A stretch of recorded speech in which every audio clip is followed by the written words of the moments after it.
मुफ्ती साहब इरशाद फरमाइंदा जश्न विलादत रसूल सल्लल्लाहु ताला अलैहि वसल्लम जी ख़ुशी में फटाका फाड़णु, ठका कढणु ऐं फायरिंग करणु जाइज़ आहे? नबी करीम सल्लल्लाहु अलैहि वसल्लम जो मीलाद शरीफ़ मल्हाइणु, पाण जी ताज़ीम जो इज़हार करणु इहो बिल्कुलु जाइज़ अमल आहे, पर ओतिरे ताईं जेतिरी शरीयत इजाज़त थी ॾे। हाणे इन जाइज़ अमल खे ज़ाहिर करण लाइ फटाका फाड़णु, फायरिंग करणु, ठका कढणु इहे हरगिज़ जाइज़ न आहे। इहो इसराफ़ आहे, माल जो ज़ियान आहे।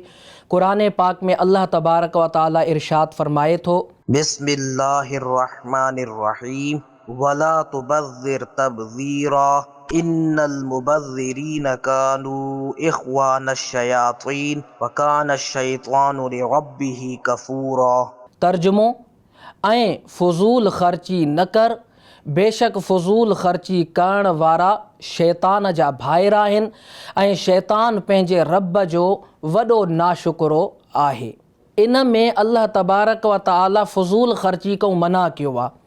ठका कढणु, फायरिंग करणु इन जे इज़हार जो को मक़सदु न आहे। इज़हार त जाइज़ तरीक़े सां लाइटिंग सां बि थी थो सघे, इज़हार त उन माहौल में ख़ुशबू करे बि थी थो सघे, ऐं इन अमल खे हूअं ई आलिमनि सगोरनि नाजाइज़ करार ॾिनो आहे। ख़ुदि हज़रत मुहक़्क़िक़ अलल इतलाक़ शेख अब्दुल हक मुहद्दिस देहलवी रहमतुल्लाह अलैह पंहिंजे मशहूर ज़माना किताब मा सबत बिसुन्ना, जंहिंमें पाण इस्लामी महीना जिन में मुसलमान मामूलात कंदा आहिनि, पंहिंजूं दीनी इबादतूं कंदा आहिनि, उन में इन ॻाल्हि खे वाइखियो करे पधिरो करे बयानु कयो आहे त अॼुकल्ह इहा बिदत निकिती आहे, माण्हुनि में नओं तरीक़ो निकितो आहे जो उहे बाह जो खेॾ खेॾंदा आहिनि, बाह जा फटाका कढंदा आहिनि ऐं फायरिंगूं। उन दौर में त फायरिंग न ई, मतिलबु अंदाज़ उहो ई आहे त शेख मुहक़्क़िक़ रहमतुल्लाह अलैह इन ॻाल्हि खे बिदत नाजाइज़ करार ॾिनो आहे।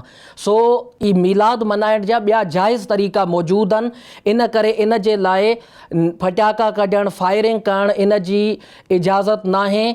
इहो त हिकिड़ो शरई पॉइंट ऑफ व्यू, शरई मसइलो, कानूननि बि इन जी इजाज़त नाहे। इन जा साइड इफ़ेक्ट नुक़सान बि मौजूदु आहिनि, छो त असांखे कई ख़बरूं अहिड़ियूं मिलंदियूं आहिनि शादियुनि में जॾहिं फटाका कुझु थियो, काथे बि बाहि लॻी वई ऐं वॾो नुक़सानु थी वियो। अहिड़े तरीक़े ते हवाई फायरिंग थी, कंहिंखे अची करे गोली लॻी, या त उहो फ़ौत थी वियो या उन जो उज़्व तलफ़ थी वियो, यानी उन जो उहो जुज़ो ज़ाया थी वियो। हिकिड़ो ॿियो बि मसइलो आहे जो इन्हनि फटाकनि फाड़ण सां, फायरिंग करण सां जेके बीमार आहिनि, जेके ॿार आहिनि, पोढ़ा आहिनि, उन्हनि खे तकलीफ़ पुॼंदी, उहे हीज़जंदा, छो त इन जो वॾो आवाज़ हूंदो आहे ऐं छो त नाज़ुक लम्हो हूंदो आहे, कंहिंजो बि हियां फाटी पियो, इन लाइ अहिड़ो को बि अमल इख़्तियार नाहे करणो। सो इन जे अंदरि ॿियनि खे तकलीफ़ ॾियणु, शरीयत कॾहिं बि इन कम जी इजाज़त न ॾींदी। असांखे घुरिजे असां शरीयत जी हदुनि में रही करे जाइज़ अंदाज़ में नबी करीम सल्लल्लाहु अलैहि वसल्लम जो मीलाद मल्हायूं।